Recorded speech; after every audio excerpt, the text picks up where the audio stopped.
Bismillahir Rahmanir Rahim. Assalamu alaikum, dear participants. Welcome to this session of textual study of the Quran.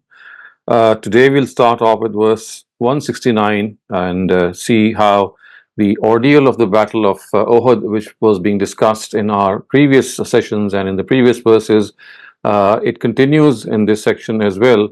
And the important thing is that the Almighty wanted to expose weak Muslims and the hypocrites among them so that they come to the fore, and at the same time the Prophet was directed that even though these hypocrites and even though these weak Muslims are there in your ranks, but you need to still forgive them, give them respite, and keep consulting them in the affairs of state, because there is still a chance that some of them might mend their ways. So clearly we can see how the Almighty operates with His people in this matter. He gives them the utmost chance, as far as it is possible, and if there is even a semblance, a slight chance that they may reform themselves, so they are not deprived of this opportunity. So precisely for this reason, the Almighty said that these people who had disobeyed the Prophet and who actually were the cause of that defeat should not in any way be left out from consultation. Also, we see that in this battle, it was the directive of the Prophet that was not followed. Initially, Muslims, they were winning, but when they saw that, or some of them thought that they have won, they left their places. A particular battle post in the rear was left vacant, and these people who left that place, they thought that they had won the war and they wanted to have a share in the spoils of war, and thus the victory, which was initially notched up, actually turned into a very horrific defeat. So as far as the effects of the Battle of Uhud are concerned, they were far-reaching. The hypocrites, they got a further chance to stir this propaganda, and they would often say that as far as this defeat is concerned, it has nothing to do with any moral principle or related to God in any way. These are based on strategies, victories, and defeats. They come and go, and if you have a good strategy, you'll win the battle, otherwise, you'll lose it. And then they would also say that as far as these Muslims are concerned, they cannot be in any way, their prophet cannot be from God, because had he been from God, he would not have suffered this loss. Because how can God make his prophets and their companions suffer a loss, and that too in this way? So, on that occasion, the Almighty has said that as far as the law of God is concerned, it does not make any distinction between believers and disbelievers. If they disobey, then they will bear the consequences of this disobedience. So, we continue with our with this approach, and the comment which the Quran has said is continuing, and the words are وَلَا تَحْسَبَنَّ الَّذِينَ قُتِلُوا فِي سَبِيلِ اللَّهِ أَمْوَاتًا بل أحياء عند ربهم يرزقون فرحين بما آتاهم الله من فضله ويستبشرون بالذين لم يلحقوا بهم من خلفهم ألا خوف عليهم ولا هم يحزنون. Do not pay heed to these things, O Prophet, and whoever have been slain during this war for the cause of God, and never regard them as dead. They are not dead. In fact, they are alive in the presence of God.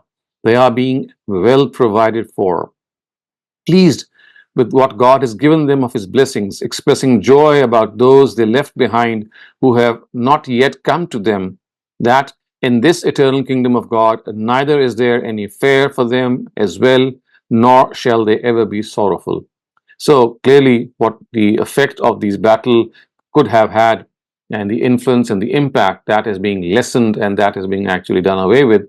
And the Quran, in a very eloquent way, has tried to reassure the Prophet and also the companions that people who have lost their lives, they should not in any way be regarded to be killed.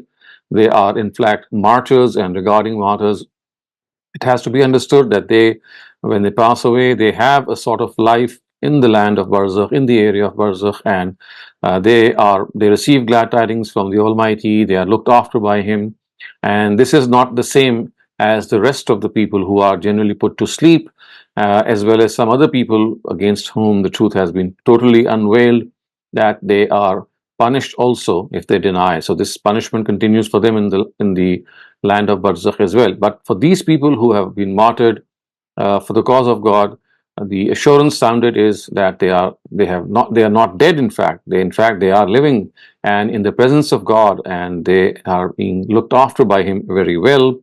And then, of course, glad tidings that they give to those who are left behind. وَيَسْتَبْشِرُونَ بِالَّذِينَ لَمْ يَهْلَكُوا بِهِمْ. And what are those glad tidings? That there is no fear for them in the future, and there will be no sorrow in any way for them. So this is a very repetitive sentence of the Quran. You can often see this word or this sentence in the rest of the Quran, and basically it refers to the life of paradise. Because you see, this life of our world, it is plagued with sorrows, and it is plagued with regrets of the past and sorrows and fears of the future. So, a life of paradise has been described as a place in which you will never have any regret of the past, and you will never have any fear for the future. يستبشرون بنعمة من الله وفضل وأن الله لا يضيع أجر المؤمنين. Rejoicing in the favors and blessings of God, and rejoicing that God shall never waste the reward of the believers. الذين استجابوا لله والرسول من بعد ما أصابهم القرح للذين أحسنوا منهم واتقوا أجر عظيم. The reward of those who, even after being inflicted with loss, answered the call of God and His Messenger, those whom among them who were thorough in their deeds and feared God shall be richly recompensed. So, of course, these are the glad tidings that are being given. And then it is said, الَّذِينَ قَالَ لَهُمُ النَّاسُ إِنَّ النَّاسَ قَدْ جَمَعُوا لَكُمْ فَاخْشَوْهُمْ فَزَادَهُمْ إِيمَانًا وَقَالُوا حَسْبُنَا اللَّهُ وَنِعْمَ الْوَكِيلُ.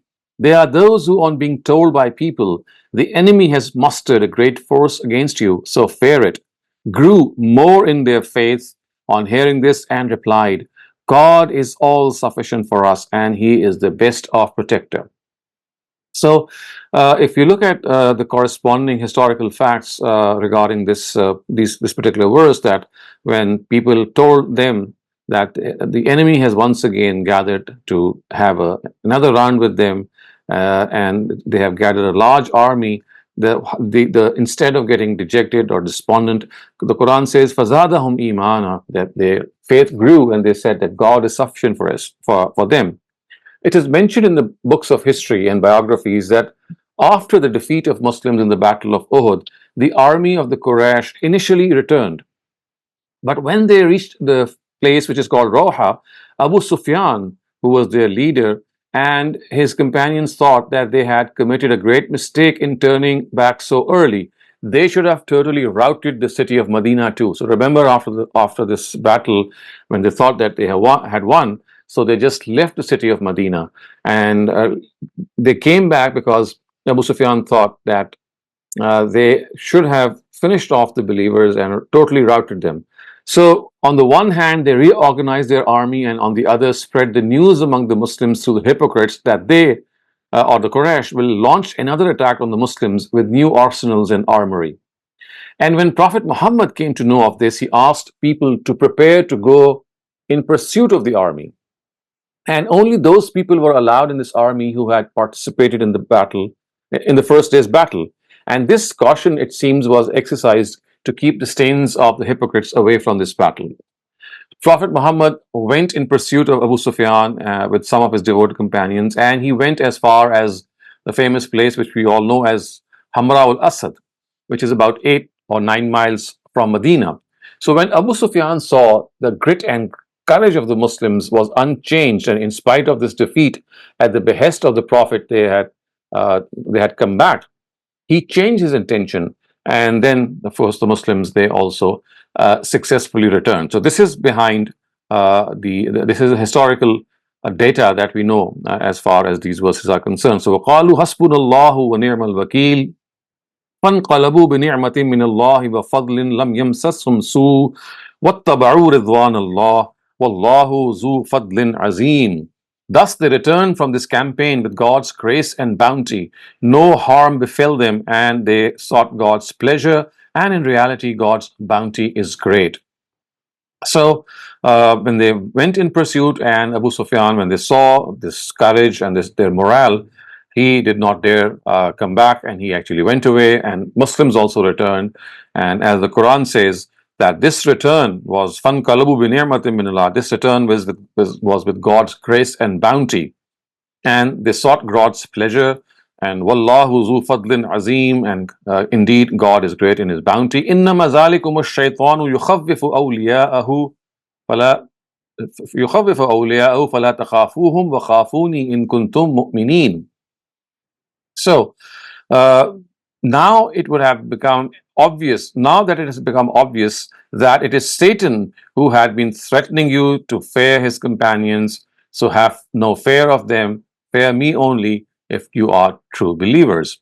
So basically, what is being said here is that, remember, it is Satan who made them stumble in this way. Of course, Satan is referring, the mention of Satan here is a reference to the fact that as far as this whole campaign was concerned, when he whispered his evil suggestions and his sinister suggestions in the hearts of the Muslims, that you will be killed if you go out and fight outside of the city, and you better stay back. So we know how this affected the morale when some of the hypocrites, they did not go out. And also we know that Abdullah ibn Ubay, the famous hypocrite, he when he thought that his suggestion and advice had not been paid heed to, so he also deserted the Muslim army with 300 of his strong men. So this could have caused a big blow. And of course, the morale of the Muslims in this matter was dented by this desertion. But as you can see, that the Almighty has said that the real cause of the defeat was not this, but it was initially that, as the Quran has said, مِن بَعْدِ مَا أَرَاكُمْ مَا تُحِبُّونَ, or مِن بَعْدِ مَا عَصَيْتُمْ, that you had disobeyed the Prophet and you had differed amongst yourselves whether to leave this battle post or not, and this cost you defeat, or the battle in itself. So that is what is in the background. And then it says, وَلَا يَحْسُنْكَ الَّذِينَ يُسَارِعُونَ فِي الْكُفْرِ إِنَّهُمْ لَنْ يَضُرُّوا اللَّهَ شَيْئًا يُرِيدُ اللَّهُ أَلَّا يَجْعَلَ لَهُمْ حَظًّا فِي الْآخِرَةِ وَلَهُمْ عَذَابٌ عَظِيمٌ. And a prophet, let not these people who at this time are fervent in their disbelief become a means of sorrow for you. They shall not the least be able to harm God. God intends that they have no share in the hereafter. They are criminals, and a grievous punishment awaits them there. So again, this, you can see the tone of assurance is slightly enhancing as we go along. Initially, this assurance was regarding the fact that if Muslims have lost their lives in this cause, they don't. Those who are living should in no way get dejected, because these people have actually acquired the status of martyrdom. They are martyred for the cause of God, and they are not to be regarded as slain. They are in fact living in the presence of God in a certain form. And now it is being said that if these disbelievers are doing all sorts of, or playing all sorts of pranks and working mischief, and at the same time conniving with one another against Muslims, the Quran says that this should not in any way let the Prophet feel that God has left them. So it should not be a means of sorrow for them, because they are not going to be able to harm God in any way. And in fact, this is a respite that they are being given by God, so that they can do as much evil as they want to. And then once their time is finished, then the Almighty will catch them once and for all. إِنَّ الَّذِينَ اشْتَرَوُا الْكُفْرَ بِالْإِيمَانِ لَنْ يَضُرُّوا اللَّهَ شَيْئًا وَلَهُمْ عَذَابٌ أَلِيمٌ. It is a fact that all those who have bartered their faith for disbelief shall in no way be able to harm God, and for them He has prepared an extremely woeful punishment. وَلَا يَحْسَبَنَّ الَّذِينَ كَفَرُوا أَنَّمَا نُمْلِي لَهُمْ خَيْرٌ لِأَنفُسِهِمْ إِنَّمَا نُمْلِي لَهُمْ لِيَزْدَادُوا إِثْمًا وَلَهُمْ عَذَابٌ مُهِينٌ. Let not these disbelievers in any way think that the respite we are giving them is for their own good. They should know that we are giving them this respite only because they may add some more to their sins. After this, they have to come to us, and here a very humiliating punishment awaits them. A very humiliating punishment awaits them. So again, this is that other part of that assurance, that at the same time when the Prophet is being told that this is something of a temporary here that they are making, if they're thinking that they are doing something to harm God or his clan or the people who have submitted to him, then this is just a temporary reversal that they have suffered. Ultimately, God is going to take care of them. And also, as you can see, it is said that as far as this respite which is being given to these disbelievers, they should not think that it is something good for them. This respite is being given to them so that whatever time they have, if they would like to mend themselves, yes, they have this opportunity. But more often than not, they will use this time not to reform themselves, but ultimately gain more in their sins. They will collect more sins, and then it will be once and for all that the Almighty will take them to account. And then this hikmah, this wisdom, is continuing, viewers, by these words. ما كان الله ليذر المؤمنين على ما أنتم عليه حتى يميز الخبيث من الطيب وما كان الله ليطلعكم على الغيب ولكن الله يجتبي من رسله من يشاء فآمنوا بالله ورسله وإن تؤمنوا وتتقوا فلكم أجر عظيم. The trial they have faced at the time of this battle is not being understood by them. Tell them that without separating the pure from the impure, God shall never leave the Muslims the way you were in. Nor is it God's way to reveal to you what is hidden, so that after knowing the situation of their hearts, you can distinguish them. In fact, God's way is that for this He chooses those of His messengers whomsoever He wills, then to them creates such trials that distinguish all the pure from the impure. For this reason, have faith in God and His messengers, and know that if you adhere to faith and piety, you shall have a rich reward. So once again, this wisdom, this underlying wisdom in the loss that was suffered by the Muslims in the battle of defeat, in the battle of Uhud, is brought up and said that one of the reasons for this defeat, of course, was to bring people who were weak in faith, whose faith actually bordered on hypocrisy, to the surface. They were mixed up amongst Muslims, and as we know that in the time that the messengers of God, they reform their people, this noose is slowly tightened around their necks. But then at the same time, they are exposed. People who are weak in faith, they are brought to the surface, and still, even after being exposed, it's like a warning or a final warning which is given to them. They still have a chance to mend their ways. So this battle of Uhud was something in which the weak Muslims and those whose faith was bordering on hypocrisy, they immediately were exposed and they were brought to the surface. So that is what is being said here, that it is not the way of God that He would leave people or leave these Muslims without distinguishing the pure from the impure. So what He does is that He chooses His messengers for this task, and then they are put through a trial, as was the trial of Uhud in this case. And when they pass through this trial, the good and the bad, the good and the evil, they get separated. It's like a sieve. The good pass through it and the evil are stuck in it. So this battle also proved to be a sieve. And that sieve was something which actually was instrumental in making evident to the Muslims who their actual foes were.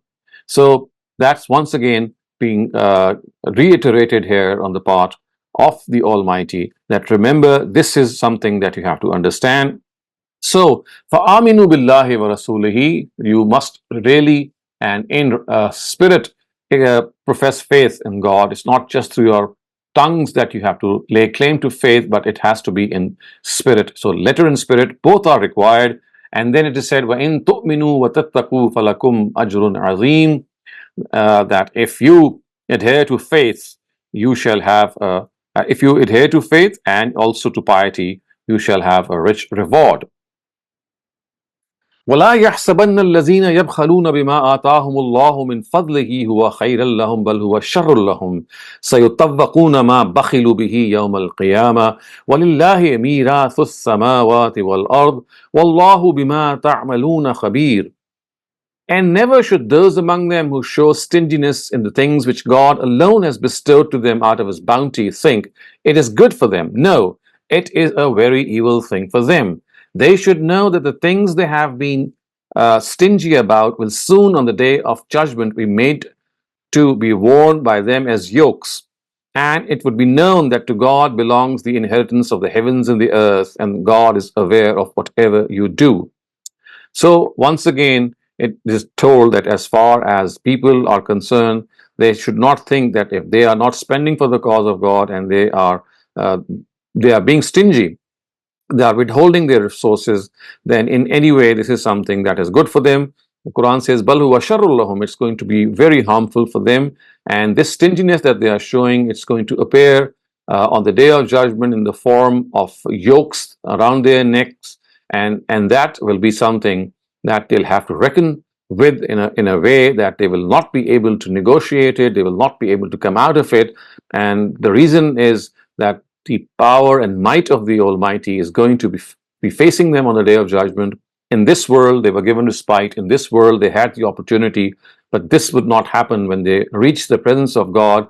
وَلِلَّهِ مِيرَاثُ السَّمَاوَاتِ وَالْأَرْضِ, the inheritance of the heavens and the earth, they belong to Him. He is the owner of His kingdom. And now that you are in His presence, He is going to sternly deal with you. وَاللَّهُ بِمَا تَعْمَلُونَ خَبِيرٌ, and God knows. He's aware, He's fully aware of what you do. لقد سمع الله قول الذين قالوا إن الله فقير ونحن أغنياء سنكتب ما قالوا وقتلهم الأنبياء بغير حق ونقول ذوقوا عذاب الحريق ذلك بما قدمت أيديكم وأن الله ليس بظلام للعبيد. God has heard the words of those who have said, God is poor and we are rich. These words of theirs we shall record, and we have also written down their slaying of the prophets unjustly. And on the day of judgment we shall tell them, taste now the torment of the fire. This is the reward of what you had sent forward with your hands, and because God is not unjust to His servants in the slightest of ways. So you see, as the Quran has clearly said, that the way these people are going to talk about the believers, the way they're going to make fun of them, this is something that is going to happen, and therefore they must not in any way pay heed to them. And also, when the Almighty had said that He would like the believers to spend out of their pockets, and they would like to be given, or God would like to be given a loan, as we know, the Quran has often said that in order to motivate Muslims, it is said that if you spend for the cause of God, whenever the need arises, then it is like a loan to God. He's going to return that loan manifold. So, God does not need that loan, but it is just to show His favor that He tells His people that you can give me this loan and I'm going to repay it back. So this is something that made the hypocrites remark that maybe God is someone who is poor, because that is why He's asking for a loan. And nahnu aghniya, and we are rich. So this is like a very stern and a very harsh comment on the part of God when He says, "Sanaktubu ma kalu wa qatlahumul anbiya." These words of theirs, which say that God is poor and we are rich, the Almighty says we are going to record them. And not only this, we will also record the fact that they have been killing prophets unjustly. We know Zakaria, Yahya, and some of the other prophets, how they were brutally put to death by the Israelites is a very dark chapter of their history. And the Quran says, we will tell them on the day of judgment, taste now the torment of the fire, and this is the reward of what you had sent with your hands, sent forward with your hands, of course, which means that if you are facing this retribution, it's not something that you can ascribe to God's oppression. It is something that you have earned for your own selves. الذين قالوا إن الله أهدى إلينا ألا نؤمن لرسول حتى يأتينا بقربان تأكله النار قل قد جاءكم رسل من قبلي بالبينات فبالذي قلتم فلم قتلتموهم إن كنتم صادقين. These people who have declared, God has directed us to not believe in any messenger unless a fire descending from the heavens consumes an offering made by him before us. Tell them, many messengers before me have come to you with veritable signs and have also brought the sign you are demanding. Then why did you slay them if what you say be true? So one of the pranks and excuses, of course being a lame excuse, is that these people would say that we will not believe in these messengers unless they present an animal from as a sacrifice, and then the fire should descend from heavens and consume them. And we know from history, we know from the Bible that this was something which is described at a number of places in the Old Testament, and this was one of the ways which would be God's communication to His people that their sacrifice, their animal sacrifice, is accepted. So we know from the Bible that when they would slaughter their animals and their sacrifice would be accepted, the fire would descend from the heavens and it would just consume that sacrifice. And this would actually signify the fact that that offering had been accepted by God. So this is exactly the pretext that they had in mind, that they said that we will only believe in this messenger if the same thing happens again. So they are being told that if you demand this, then don't forget that this happened in the past, and this is something that is not new. And not only did these signs which they are demanding, they came with earlier messengers. So not only what they are demanding, they came with these messengers, but also other miracles were shown to them.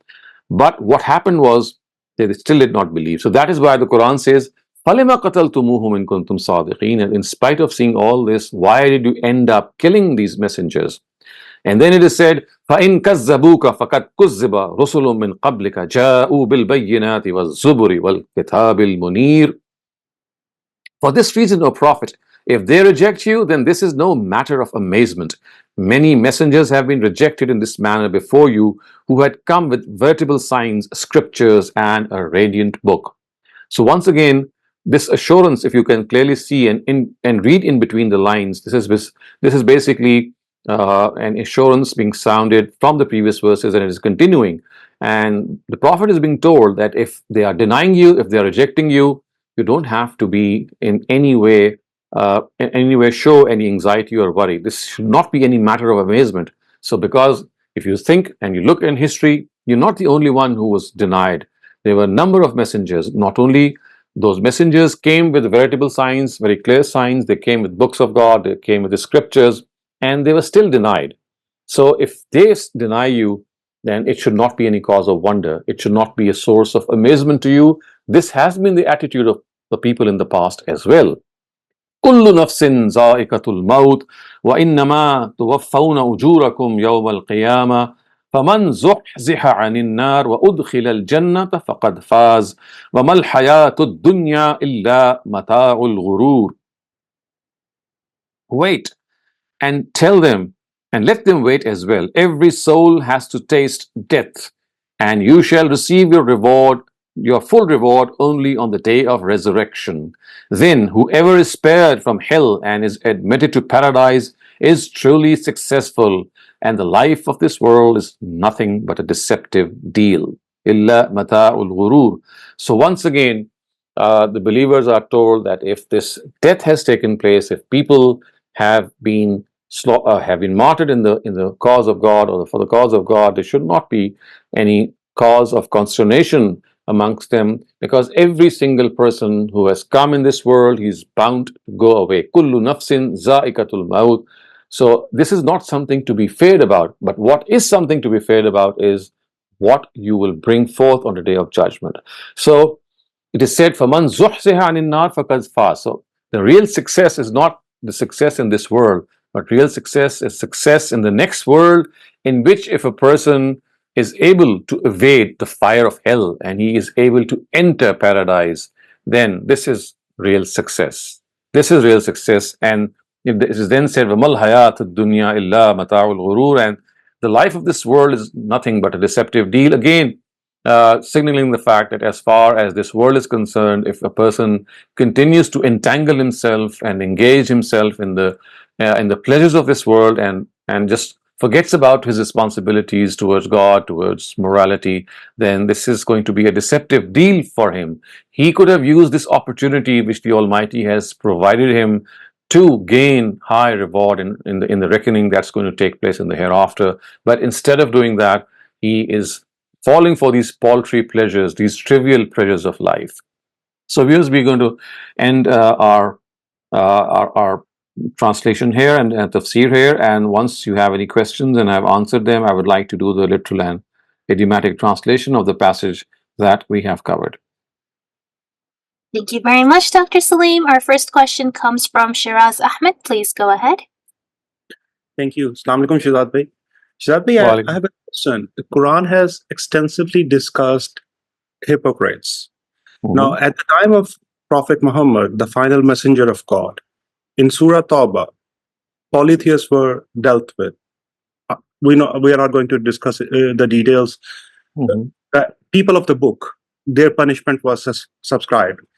But mhm. despite of being extremely critical about the hypocrites, we observe that they were never given any collective punishment in this world, even though it's explicitly Right. mentioned in Surah Tawbah that Mhm, they will be the one who will be who will receive the worst punishment in the hellfire. mhm. Was it because of political reasons? Because on face value they were Muslims, or can you just elaborate on that? Why Yeah. no collective punishment was ever given to them? So yes, although this question would not relate to the passage that we are discussing, but nevertheless, it's a very important question, and it is this question which has actually been the source of a lot of I mean, future issues that had arisen in the times of Prophet Muhammad, right after he passed away, amongst the times of the Sahaba, and in later times as well.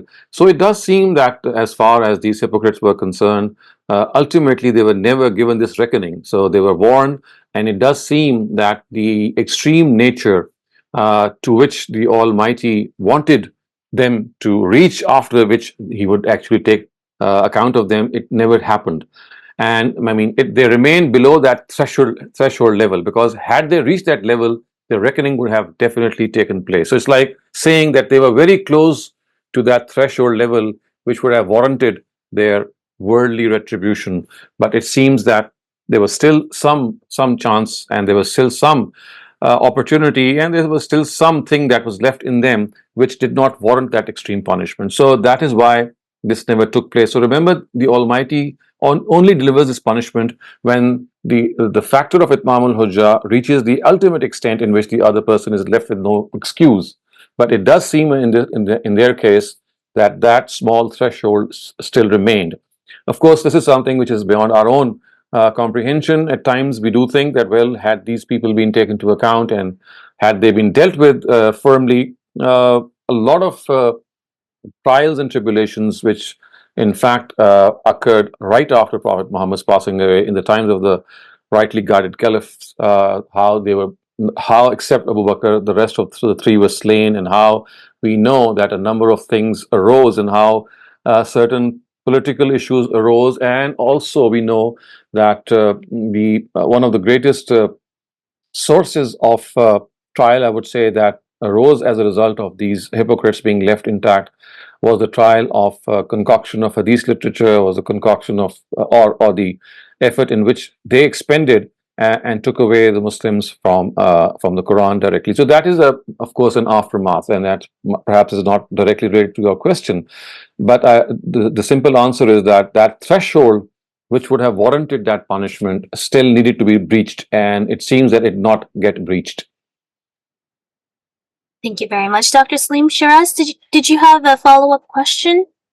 Yes, ma'am. May I? Yeah, go ahead. Shelby, the reason I asked this question because in today's session we discussed the Battle of Ohud, right? In which Mm-hmm. hypocrites played a critical part. 300 of Right. them almost Mm-hmm. returned to Medina. Now, in Quran, at one point in time, Allah said to Prophet Muhammad, even if you're going to pray for them 70 times a day, I will accept your prayers. So when I read those verses as a Muslim, what other threshold is required that if a prophet, one of the mightiest messenger in the history of mankind, is going to pray for their salvation 70 times a day, God is saying, I'm not going to accept it. Then anyways, that was the point in my mind. I apologize. I thought because it's in my observation, it was related to today's session, and because God That's is fine. That is okay. That's okay. It still is an important question. So you see, those verses which relate to the prayer of the Prophet and the Almighty telling them that He's not going to forgive them, basically relates to their collectivity. I mean, it says that if you do so, having certain people in mind, and God is not going to forgive them. But remember, this is still something as far as the Quran is concerned, that although the Almighty had given this his intention very clearly stated in the Quran that He is not going to forgive them, but it still seems that there was some threshold left, because you see, had that threshold been breached, it would have been against the law of God to not punish them. I mean, there would have been no reason to just, I mean, let go of them. They were let go of scot free. We know that. So you see, if you look at the law of God, it on the one hand, it gives you this clear picture that if that threshold is breached, then no one, whether he's a idolater, whether he's even a, I mean, whatever faith he belongs to, then he will be definitely dealt with in a stern way and punished. So I think the way to reconcile the prayer is that was made at the time when the Prophet, of course, was. We know from history that he wanted to seek forgiveness for a certain hypocrite in the times of his own times, when the fitna of the incident of Ifk had taken place, if I remember correctly. And it was on such an occasion that he was told that, well, there's nothing doing regarding certain people. So to me, it seems that that relates to specific individuals regarding whom the Almighty had made up His mind, and had still made up His mind by that time, that they will come what may be taken into account. But as far as the whole collectivity is concerned, this as a group never reached that threshold, as did the people of the book, as did the mushrikun. I mean, look at them. They did reach that peak, and as far as the Prophet's own people are concerned, they professed faith, and a few of them were put to death because of their being active opponents and being guilty of high treason. Similarly, if you look at the people of the book, you'll also find that though many of them accepted to pay jizya and were prepared to stay subservient, but still some of them were put to death, like Ka'b ibn Ashraf. So active opponents were dealt with that way. So in the case of the hypocrites, it does seem to me that in that collectivity, I mean, there were individuals maybe regarding whom the Almighty was still saying that He's not going to forgive them. But as a whole, as a collectivity, it does seem to me that that threshold could not have been reached. Otherwise, there was no reason for them to not be punished. Thank you very much. Jazakallah. Thank you, Dr. Saleem. The next question asks, is the life after their demise, before the day of resurrection, mentioned in these verses? Is that specific to the Sahaba? No, it does not. It refers to all people who achieve martyrdom. So basically, as far as living after death or having a form of life after death is concerned, it relates to every person who sacrifices his life while bearing witness to the truth, and he becomes a martyr for the cause of God. And so every martyr would have the same fate, and and as I said, the rest of us would be put to sleep, but the martyrs, they would not be sleeping in the land of Barzakh. They would have a certain amount of awakening. I mean, they would wake in a certain way. We would not know that. And not only that, the Quran says, yurzaqun, they would be fed by the Almighty from His blessings. And I mean, of course, this would mean that in some way or the other, they would receive these glad tidings, they would be blessed by the Almighty, but the details would not be known to us. Thank you, Dr. Saleem. I had a question regarding the weak Muslims or people with weak faith that were hypocrites too. Is that specific to the time of Prophet Muhammad, or does that also apply today? Because it will be hard to judge someone's faith. Yeah. So you see, hypocrisy is present at all times, today, yesterday, tomorrow, in the time of the Prophet. The only difference is that in the times of the Prophet, you can pinpoint the hypocrites, because the Almighty is now communicating to you and telling you that this person in his own heart is different from what he's appearing from outside. So we were able to identify the hypocrites in the times of the Prophet, because it was the Almighty who was actually identifying them. Today also these people exist, but we have no means to identifying them. We cannot identify them because we don't know whether someone is posing from outside and he or she is different from inside. That is God's domain.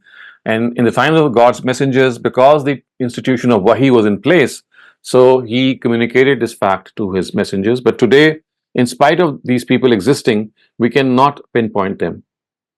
So is it correct to assume that this has nothing to do with the weakness of faith, but rather just the hypocrisy itself? I mean, you see, the weakness of faith itself is a cause of that hypocrisy. So remember, hypocrisy has a number of forms. You are very thoroughly a staunch hypocrite, which means that now you have a double face. But then there is also this weakness which makes you sway from one side to another. And that swaying also, I mean, you're here and then you're there, and you're here and then you're there. So that is because you have that weak faith and you just continue to vacillate from one to the other. So weak Muslims do also have this trait, I would say. And today, as I say, that we cannot call any person to be a hypocrite. Hypocrisy is something that in principle can be discussed, but we cannot label a particular person because, as I said, this is something which only God can pinpoint. Thank you, Dr. Saleem. Abdurrahman, please go ahead. Aslam, sir. Sir, strong Right. faith is only achieved by nafil ibadat, not by the farz ibadat. I mean, This is is it no rule of compulsory for? This is no rule of thumb. I mean, as far as strong faith is concerned, it is dependent on a number of things: how strongly connected you are to God, how you appreciate His dealings with His people, how grateful you are, how you are able to understand that if you have done something wrong, then forgiveness is something that has to be asked by you. All the ways which make you strongly connected to God, they are a means to enhance your faith. And this faith is always going to waver. We human beings, we cannot stay at the same level. So when we are on a high, so to speak, it is because maybe right before that we were in the mosque, or maybe we were sitting in the company of a pious individual, or maybe we had read the Quran, or maybe something had inspired us. So these are a number of things that could have happened. So these are the factors that motivate us, and they are a cause of enhancing our faith. But once those factors diminish or disappear, once again our faith comes down, and we are in need of those factors once again. So you see, that is why we are told to constantly be in touch with the mosque, to constantly be in touch with good people, to constantly read the Quran with understanding, to constantly have a strong God connection. So because this is something that we are not able to maintain, that our faith dilutes and diminishes. And this is, this is just because we are human beings, and as human beings, we just cannot stay at that level all the time. Thank you, Dr. Saleem. Shaban Ansari, please go ahead. अस्सलाम वालेकुम। Walaikum assalam.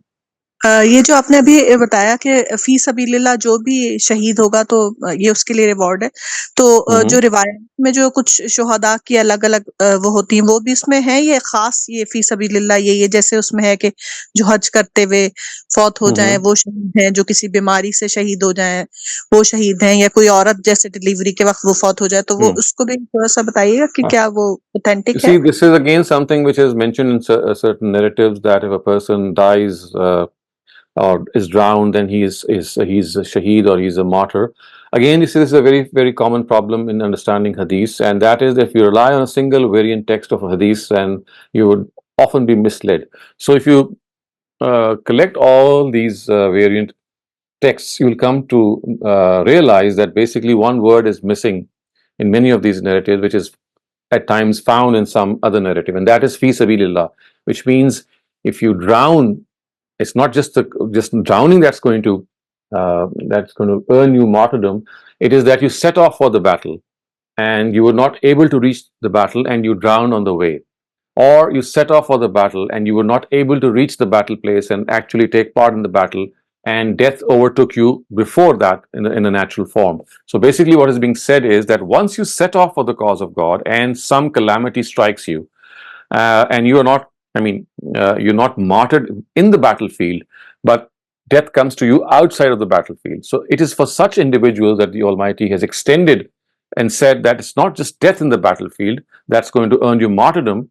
If death overtakes you before you reach the battlefield, but you've set off for the battlefield, that will also be counted as martyrdom. So that is what should be understood in the case of all these narratives. It's ji, not ये just बिल्कुल अधूरी हम लोगों को महसूस होती, तो आज क्लियर हुई। Thank you. Thank you. Shahzia, please go ahead. Yes, Assalamu alaikum, Dr. Saab. I have a question, just came up while with the discussion after the last question. I'm from London, Ontario. We had a family of 4 hit and run by an Islamophobic person because they were wearing a scarf, Very sad. they will not be Uh, martyrs? They They will cannot not be be called considered martyrs. martyrs? No, this is not martyrdom. I mean, this is a plain accident. Of course, the Yeah. person who's put them to death, he'll be severely punished. But it's not that if they have done something wrong in their lives, then they will not be held accountable. This is a very tragic form of death, of course, very very tragic, very horrific. But this is not going to earn them a place in paradise merely because they died in this way. I mean, that is governed by another law. Yes, if they had gone out for a particular cause in which they had made this intention that I'm going out. I mean, whatever the intention was, that I'm going out for such and such a purpose, and if my life is consumed as a result of that, then I mean, I'm going to still not withhold myself. So you see, this purpose, if that is what that was in their mind, which of course could not have been the case here, unfortunately, they cannot be regarded as martyrs or shaheed. And this is also a loosely applied term to whenever a person dies by accident. So that is an entirely different thing, and that's also a very common misconception that people think that accidental deaths are also that they're also going to earn martyrdom. That's not the case. Martyrdom is entirely a different thing. For martyrdom, you have to understand that you have come out of your house, gone for a particular cause, and on the way you have said that, well, I have now decided to put my life in danger to realize that mission of God, or to undertake whatever I have set before myself as God's compliance. So that is what earns a person martyrdom. It's not just by accident. It's very narrow then. For example, we have friends whose families in Gaza, they were killed by bombs, and they Yeah. were children, they were families, Of course, and I mean they that are is not martyrdom. That is martyrdom, because you see, we know the Prophet has said, "Man qutila duna malihi fahuwa shaheed." The person who fights evil and persecution and protects themselves from this persecution and dies as a result. I mean, what better a form of martyrdom than you think of? So that precisely is martyrdom. But you see, this accident is something when you're walking, I mean, you're just going on the way, and an Islamophobe comes along, or maybe some other, I mean, accident takes place without, I mean, the driver could have been drunk, the driver could have been guilty of over speeding. So these are accidental deaths, and they are very tragic ones. But in no way can they be regarded as the people who have lost their lives could be regarded as martyrs. Thank you very Thank you, much, Dr. Jazakallah. Saleem. Shehraz Ahmed, please go ahead. Jalbi, I have a follow-up question on this martyrdom. Ladies who are Mhm. living in a multicultural society where Mhm. certain people are oppressive towards them, if whatever their understanding of religion is, they stick to it. For example, wearing a headscarf or whatever. And of course, they didn't know that today, if we're going to get out of our house, somebody is going to persecute us. But they know that the society or certain components of the society, they are not very good in their attitude towards those ladies. And there's always an element of risk involved. So if they persist in practicing what they consider to be Islam, why shouldn't they be considered martyrs? Because they stick to what they believe in. It's very I mean, similar yeah. to how the So if magician that is in front of Pharaoh. so if that is the cause, I mean, that is the cause of that. I mean, the people who were there, and they stuck to what they thought was religion, and the person who killed them was because of.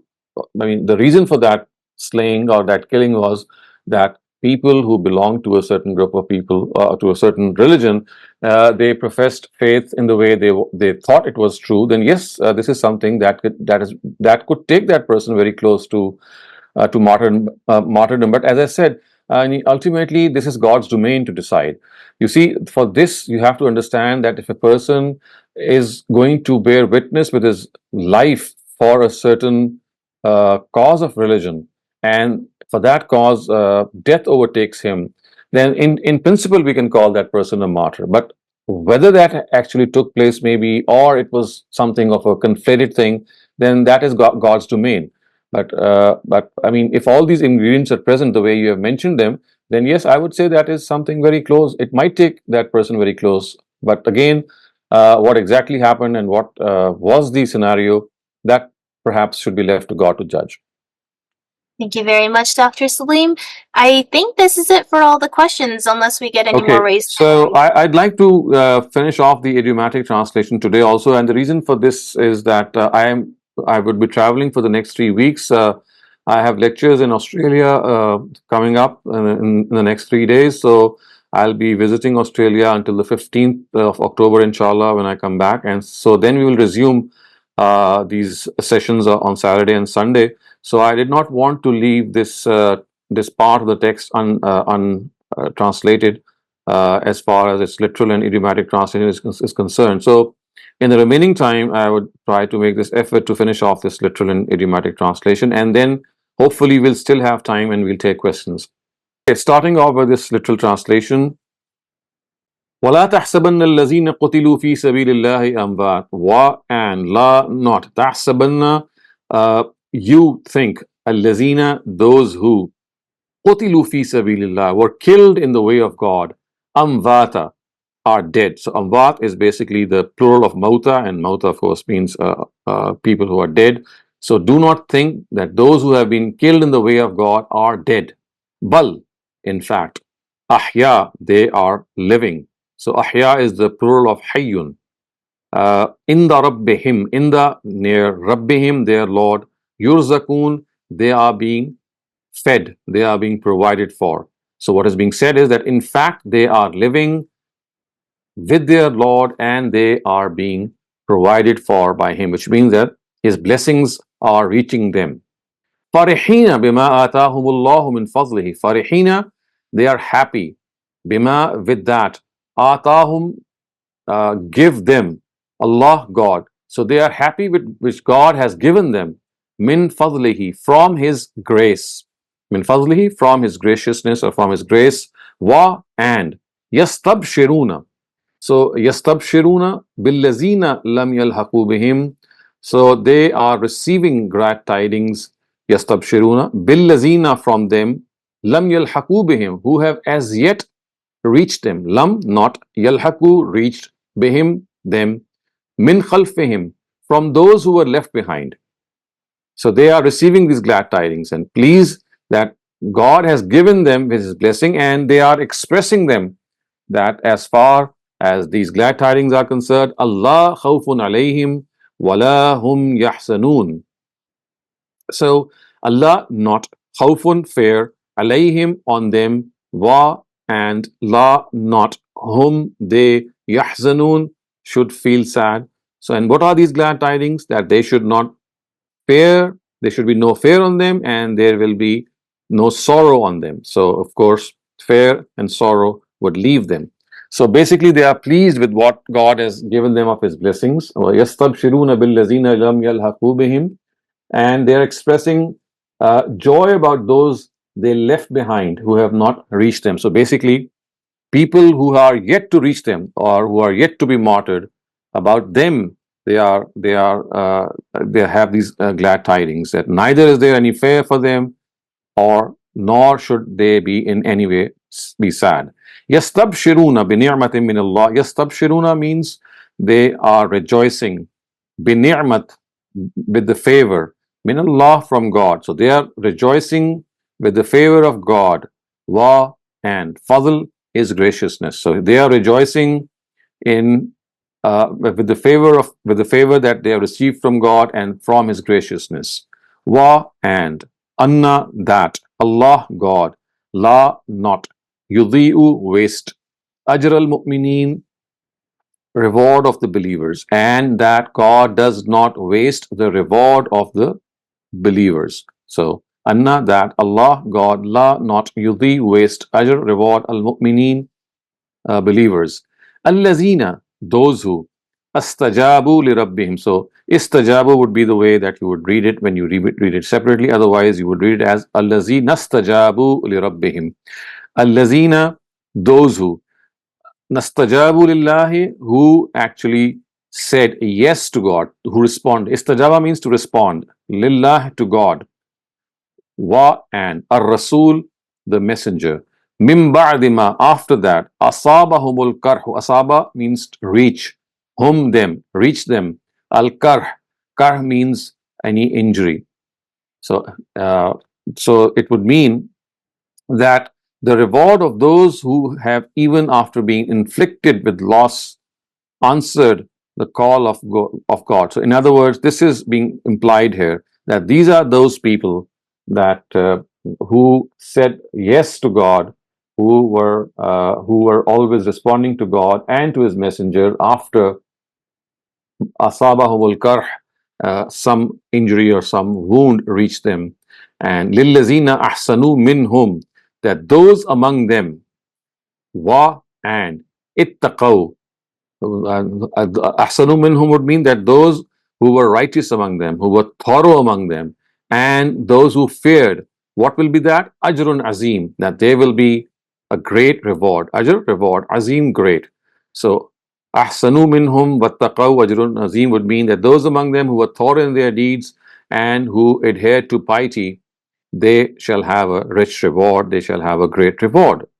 Allazina, those who, qala said, lahum, to them, annas, people. So they are those to whom people said. And what did people say? Inna nasa qad jama'u lakum. Inna, indeed, annas, people, qad, indeed, jama'u lakum, have gathered with you. Or of course it means that they have collected people against you, or they have mustered great strength against you.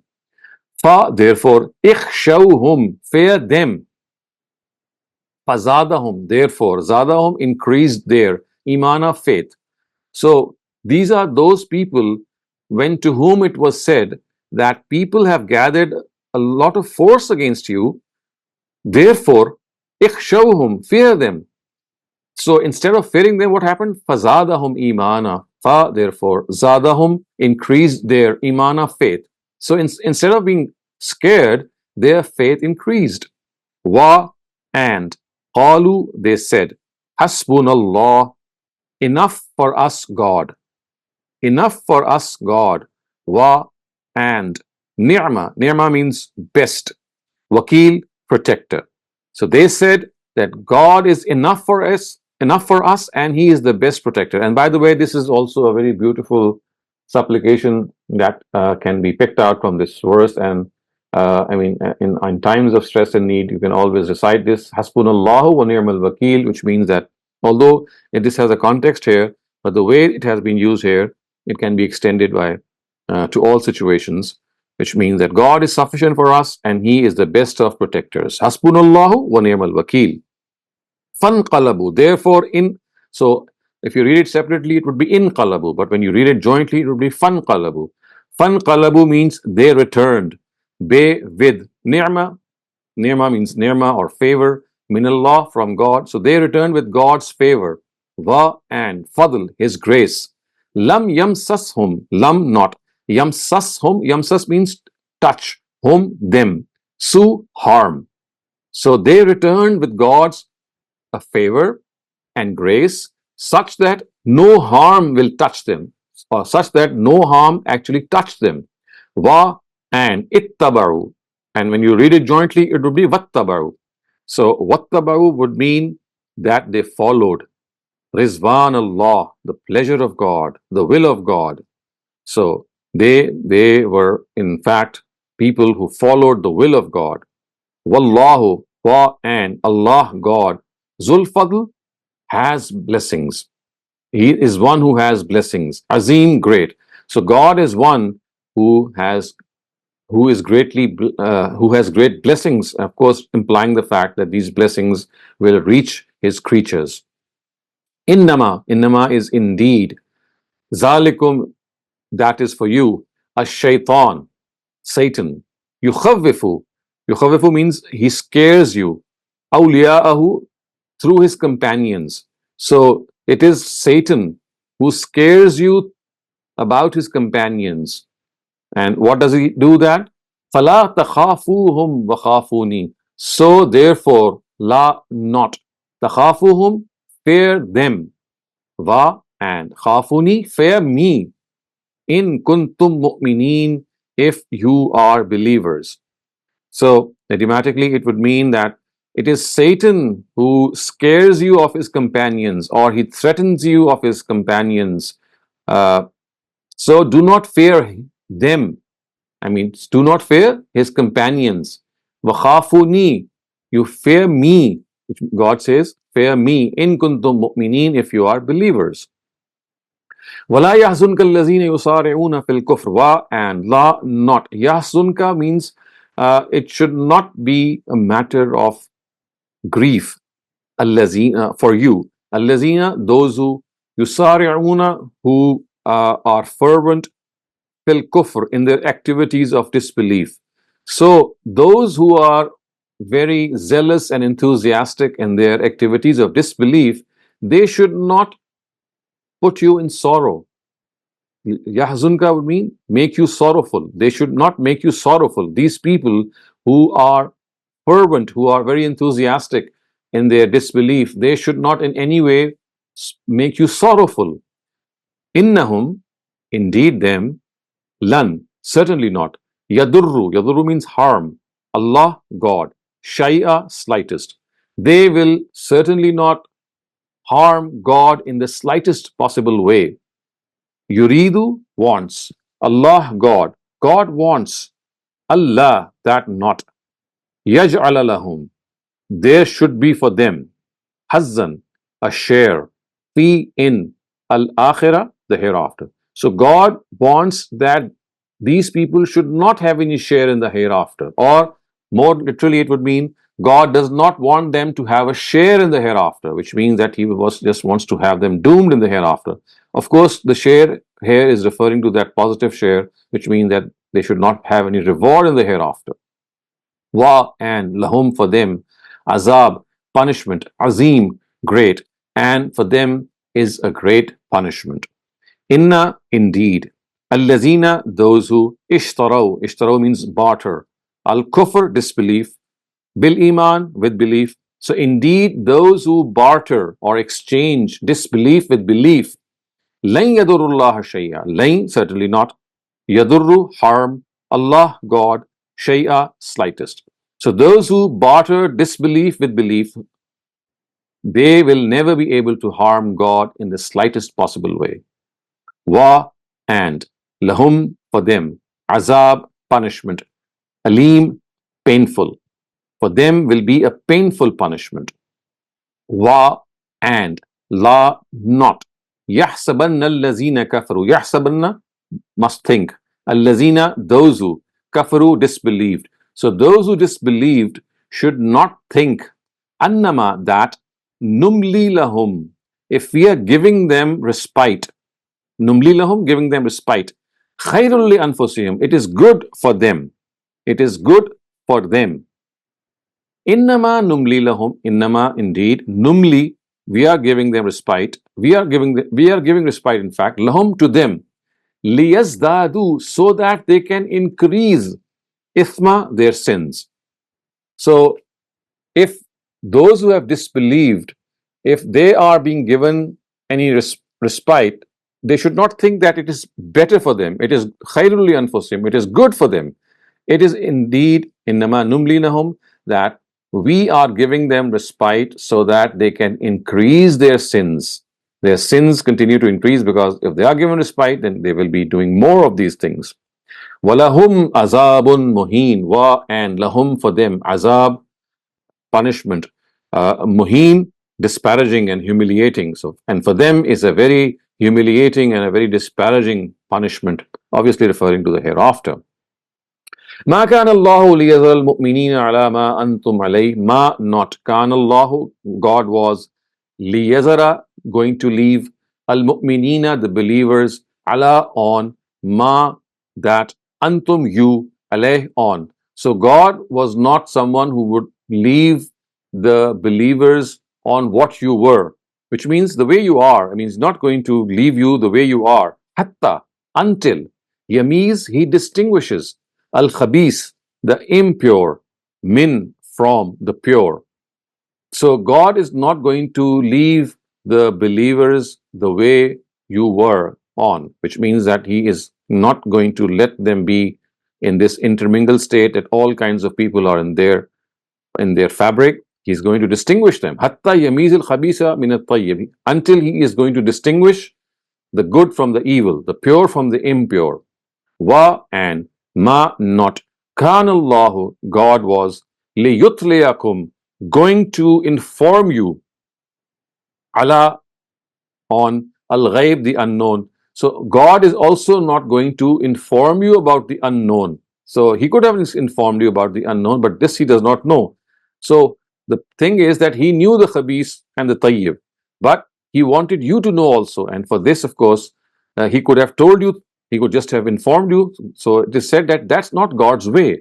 He does not merely inform the pure from the impure. He does not give you this news of ghaib. What he does is, وَلَكِنَّ اللَّهَ يَجْتَبِي مِن رَسُولِهِ مَن يَشَاءُ. وَلَكِنَّ, in fact, Allah, God, yajtabi, selects, min rusulihi, from his messengers, man yasha, he who wants. So what he actually does is that he selects his messengers, and through them he creates trials, and through those trials the khabis and the tayyib are distinguished. So you see how the Quran skips words which are already understood to be present.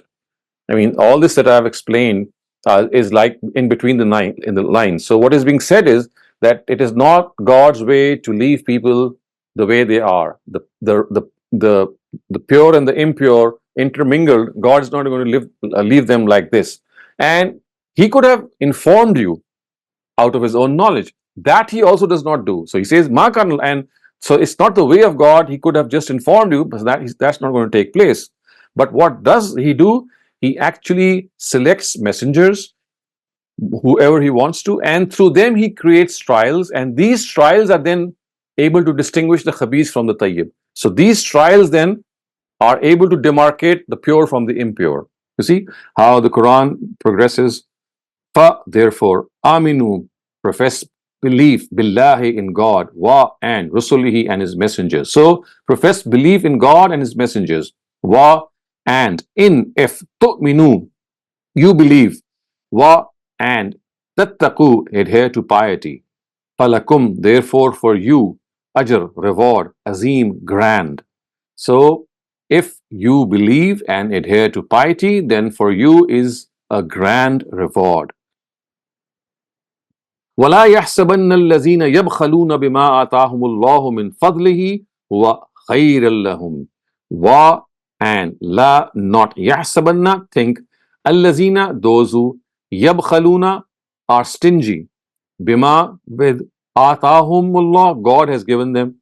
Min fadlihi, out of his grace. Huwa khayran lahum, huwa, it is khayr, better, lahum, for them. So those people who are stingy regarding what God has given them from his grace, they should not think that it is better for them. Bal huwa sharrul lahum, in fact, huwa, it, shar, evil, lahum, for them. So it is evil for them. Sa is very soon. Yutawwaquna means that yokes would be, the yokes would be strung around their necks. And how would that happen? Ma bakhilu bihi, with that which you have been stingy. So sayutawwaquna ma bakhilu bihi, it's a slightly a deep construction. It means that thing about which you were stingy, that will be made a yoke around your necks. So the thing with which you were stingy, ma bakhilu bihi, sayutawwaqun. So basically it is being said is, ma bakhilu bihi sayutawwaqun. That with which you were stingy will be made to be noose around your neck. Yawm al-Qiyamah, on the day of judgment. Basically it's depicting their punishment. وَلِلَّهِ مِيرَاسُ السَّمَاوَاتِ وَالْأَرْضِ. Wa, and lillah, for God, miras, inheritance, as-samawat, the heavens, wa, and al-ard, the earth. So to God belongs the inheritance of the heavens and the earth. This is a very common expression. Actually, the word miras here refers to ownership. In other words, it means that God is the owner of the heavens and the earth. Wallahu bima ta'maluna khabir. Wa, and Allah, God, bima, that with, ta'maluna, you do, khabir, informed. So God is informed about what you do. La, indeed. Qad, that's also the same word with more stress. Laqad can be translated as indeed. Sami'a, heard. Allah, God. So indeed God heard qawla, the statement, allazina, of those, qalu, who said. So indeed God heard the statement of those who said. What did he say? Inna Allah faqir. Inna, indeed, Allah, God, faqir, poor. Indeed God is poor. Wa, and nahnu, we. Aghniya, rich. So aghniya is the plural of ghani. So they said that God is faqir, God is poor. Wa nahnu aghniya, and we are rich. Sanaktubu. Sa is anqareeb, as you say in the Urdu language, it means very soon. Sanaktubu would means we will very soon write it. Ma, that, qalu, what they said. Or another translation could be the sa here, just as connotes future, it also connotes emphasis and stress. So it could be translated as we shall certainly write down ma kalu, what they said, wa, and qatlahum, their killing, al anbiya, of the messengers. Al anbiya is the plural of nabi. So we will write down what they indeed we will write down what they said, and we will write down their killing of the messengers, بغير حق, without justification. بغير حق, without justification. Wa, and naqulu, we will say, zuku, zuku means taste, azab, torment, al harik, the fire, and we shall say that now you taste the torment of the fire. Zalika, this is, bima, because, qaddamat, they sent forward, or sent forward, aidikum, their hands. So this is because what their hands sent forward. This is an expression of the Quran which actually means the deeds that they had done through their hands. Zalika bima qaddamat aidikum would mean this is because what they did or they sent forth from their hands, which is of course their deeds. Wa, and anna, that Allah, God, laisa, not, bizallam, oppressor, lil abid, to his servants. So God is not the slightest oppressor, not the slightest oppressive of his servants. Allazina qalu, though allazina, those who, qalu, said, inna, indeed, Allah, God, ahida ilayna, has asked us. And what does he ask us? Allah nu'mina li rasulin. Allah, that not. Nu'mina, we shall believe. Li rasulin, in the messenger. Hatta, until. Ya'tiyana, comes to us. Bi qurbanin, on the sacrifice. Ta'kuluhun nar, such that it consumes it.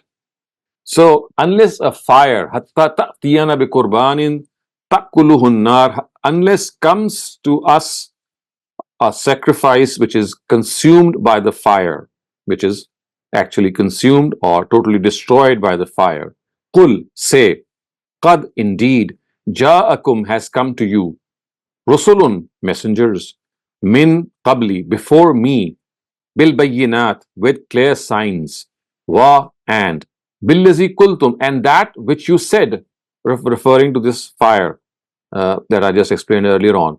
And so tell them that has come to them the messengers before me with clear signs, and with that, with what you have, and with that what you demanded. Falima, fa, therefore, lima, why? Qataltumuhum, you kill them. In, if, kuntum, you, sadiqeen, are truthful. So if these signs and what you have demanded did come to you, then why did you not believe in it, and instead you ended up killing them, killing these messengers? And so you should answer, speak up and answer, in kuntum sadiqeen, if you are really truthful. Fa, therefore, in, if, kazzabuka, you have been denied. And of course this is referring to the Prophet. Fa, therefore, qad, indeed, kuzziba, have been denied, rusul, messengers, min qablika, before you. So if you have been rejected, or if you have been denied, so many messengers before you have also been denied, min qablika, before you. Ja'u, who came, bil bayyinat, with clear signs, wa, and az-zubur, with scriptures, wa, and al-kitab al-munir, a glowing book or a shining book. Kullu, every, nafsin, soul, za'ikatul maut, the taste of death. So every soul shall taste death. Kullu nafsin za'ikatul maut. Wa, and. Innama, indeed. Tuwaffawna, shall be given in full. Ujurakum, your reward. So ujur is the plural of ajr. So you shall be given your reward in full. Yawm al-Qiyamah, on the day of judgment. Fa, therefore, man, he, zuhziha, was kept away, anin nar, from the fire. So he who was kept away from the fire, wa, and udkhila, was admitted, al jannah, into paradise. Faqad, so he indeed, faz, succeeded. Faza, succeeded. So he who was kept away from the fire and was admitted into paradise, it was he who has succeeded. Wa, and. Ma, not. Al hayatud dunya, life of this world. Illa, except. Mata, deal. Al ghurur, deceptive. Not life of this world except deal, deceptive. This is the literal translation. But idiomatically, of course, it would mean that the life of this world is only a deceptive deal. So with this, we finish off this literal and idiomatic translation of the passage, and we still have some time. So any questions regarding this passage or anything else that relates to the Quran, you're very welcome to ask them.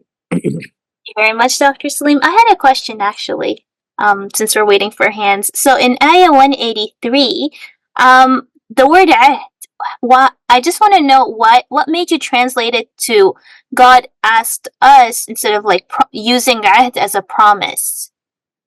Because of the word ilah. So you see, when the preposition with ahida is ilah, it actually, what we call, it's a tazmeen in the Arabic language, which means there is a verb found within this verb, which encompasses the meaning of asking someone. So ahida ilayna would mean to bound someone, to direct someone to do something. So that is how we translate it, because the preposition ilah, it does not collocate with ahida. I mean, it does not normally come with ahida.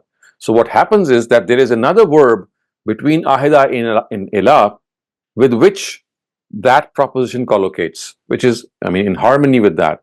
And that is what has made us translate this word in this way. So basically, it's the lack of harmony between the verb and its preposition. So ahida ilah is, there is no such thing as ahida ilah. So there is something in between with which the word ilah actually collocates, and that is to ask someone, to bind someone to do something. So it's kind of still giving the meaning of a promise because you're asking someone to do something. Yes. But because now it gives you the meaning of not just a promise, it's like making you responsible of something, that you must do this. Thank you so much. This is awesome. Shiraz Ahmed, please go ahead. Can I take the last one, because my question is not related to this chapter but some other chapter? Perfect. Akram Bhatti, please go ahead. Assalamu alaikum, sir. Wa alaikum assalam. Sir, in Quran Pak, Allah Ta'ala uses the word lil abid and lil ibad. They both are plural abd. So what's the difference? There's no difference, just as there are words which have more than one plural.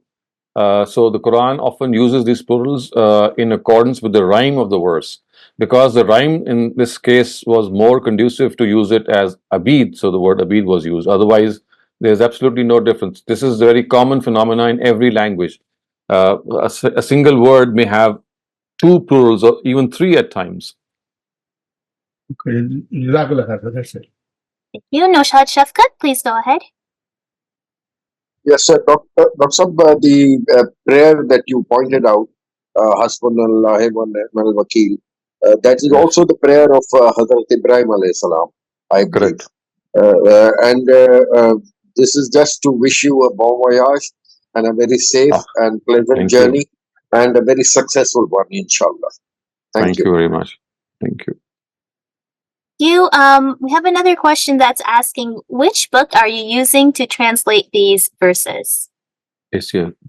Which book am I using? I mean, this is my own translation.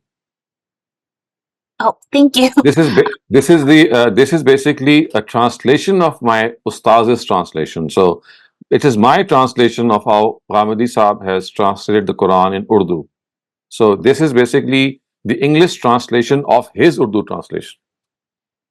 And if somebody would like to have these translations, where can they find them? So they are. I mean, they are already published, and I believe wherever we have chapters of Al Mawrid in different cities of our country, Pakistan, and in other places of the world like the UK, US, Canada, India, and Australia. These are places where there are chapters, and they have all these books.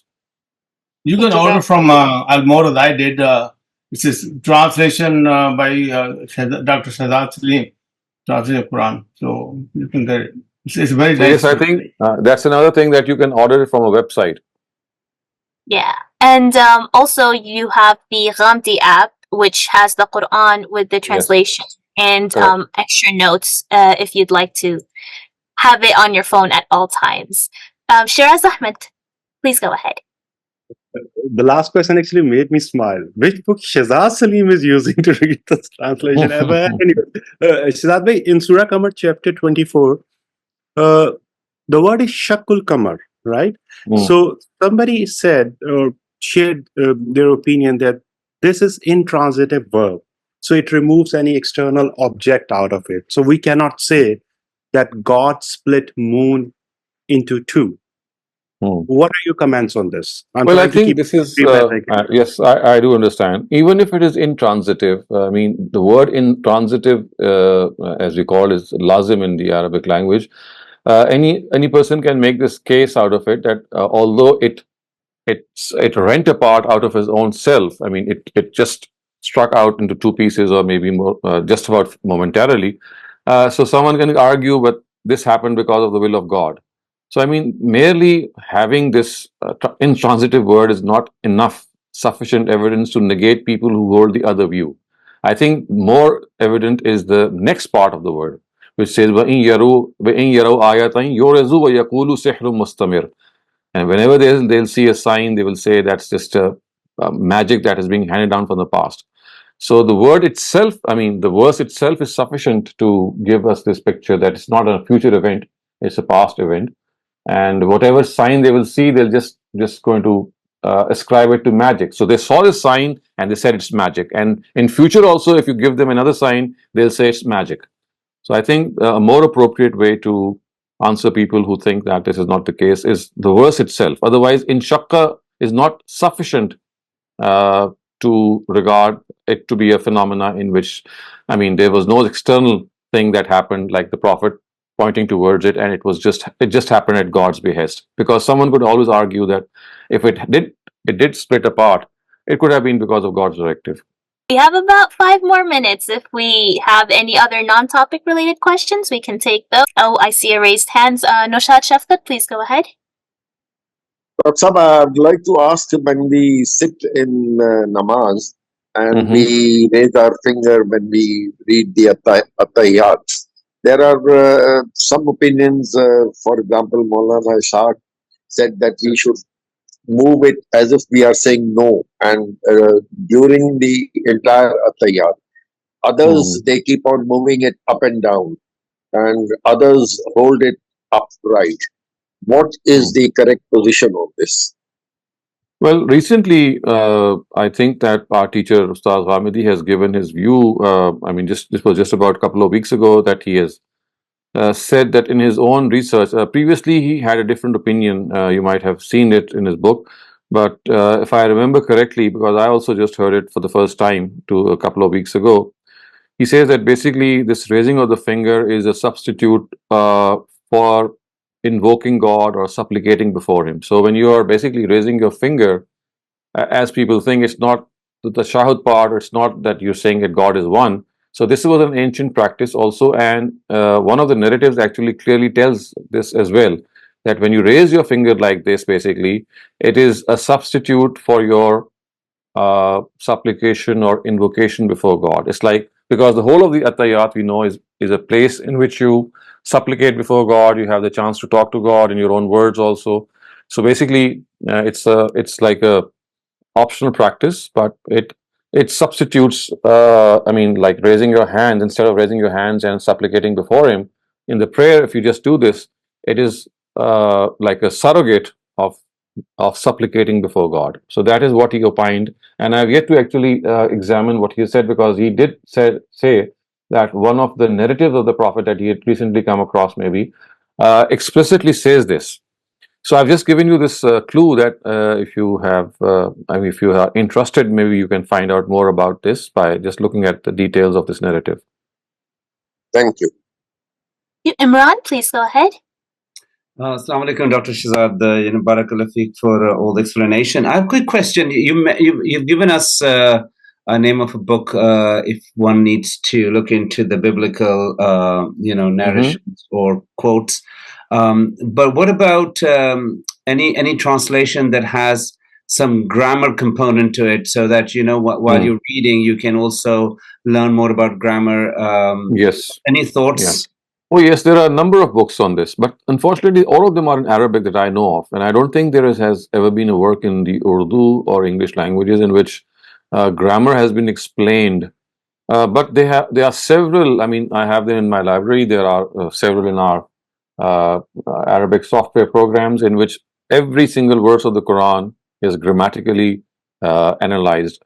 So, if you're well versed with Arabic language, then of course it's very easy to consult. Otherwise, maybe you need to just Google and find out if there has been a translation of these things, or maybe someone has originally written something in the English or Urdu language in which the grammatical parsing of, we call it parsing, parsing means analysis. So the grammatical parsing of the sentences of the Quran has been done. So I'm not aware of any work in the Urdu or English language, because primarily we don't work with these languages when we are talking about the Quran. But I'm sure if you just look at Google Scholar for that. So just as we have Google, we also have Google Scholar. Just type this and maybe you get something out of it. Sir, I have grammatical analysis done by Dr. Abdul Salam. Is in Urdu. Is every the whole Quran is done. It's called Talim al-Quran by Dr. Abdul Salam. Okay. So it has, where has it been published? Who has published this? I don't remember. I don't have it in front of me. I have downloaded it. That's fine. Okay. Next time So I think if you've downloaded it, then it must be available on the internet. Maybe you can just type this word Abdul Salam and grammatical translation and just access it. Yes. Oh, sure.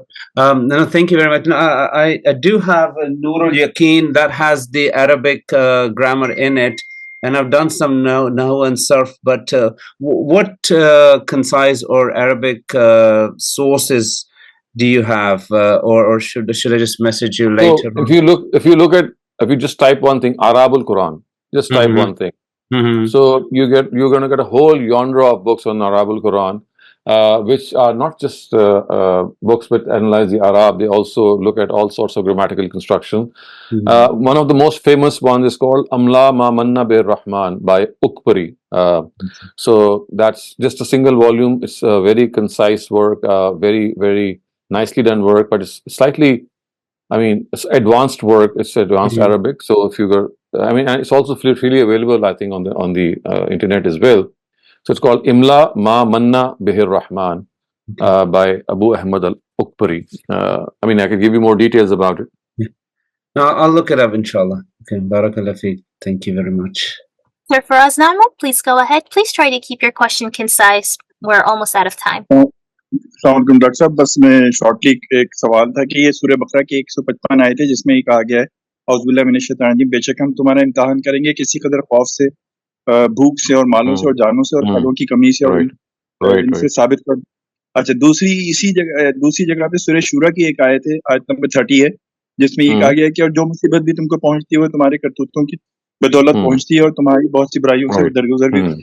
तो इसमें क्या बात सही क्या है, इसको किस तरह से हम समझें? Actually, yes, I do understand your question. No, they're not contradictory, and I have explained this on certain occasions also. You see, for the Quraysh and for the people of the who are the adversaries of the Prophet himself, for them, the law was that whatever calamity would befall them would be because of their own deeds. Because for them, the reckoning was going to take place in this world. So this particular verse, Ma asabakum min musibatin fabima kasabat aydikum, this is the one that you're talking about from Surah Shura.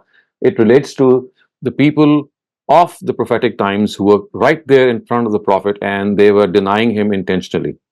It does not relate to us. So, I mean, you have to understand and make a point in this regard that there are certain specific verses of the Quran that relate to the adversaries of Prophet Muhammad because of the law that is governed by them, and that is that in the times of the prophetic era, people who intentionally deny prophets of God, then calamities befall them in this world. So, ma asaba min musibatin fabima kasabat aydikum. So, whatever calamity strikes you, it is because of it's because of your own doing. This is the word. These are the words, and as I said, they relate to the Quraysh or the Bani Ismail, who were the adversaries. As far as the Surah Baqarah verse is concerned, وَلَنَبْلُوَنَّكُمْ بِشَيْءٍ مِنَ الْخَوْفِ وَالْجُوعِ.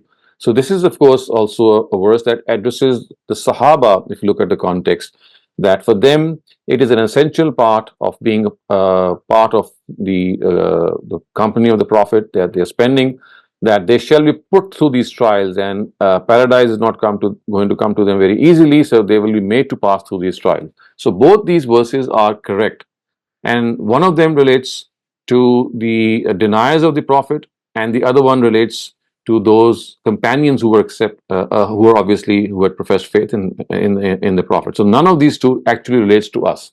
But to us, if you would like to have a similar verse, that is the one which is found in Surah Mulk, which says لَنَبْلُوَنَّكُمْ بِالْخَيْرِ وَالشَّرِّ, which actually tells us that خَلَقَ الْمَوْتَ وَالْحَيَاةَ لِيَبْلُوَكُمْ أَيُّكُمْ أَحْسَنُ عَمَلًا, that we have created this life of this whole process of life and death as a means of trial and test to you. So this is a more general verse which relates to all of us.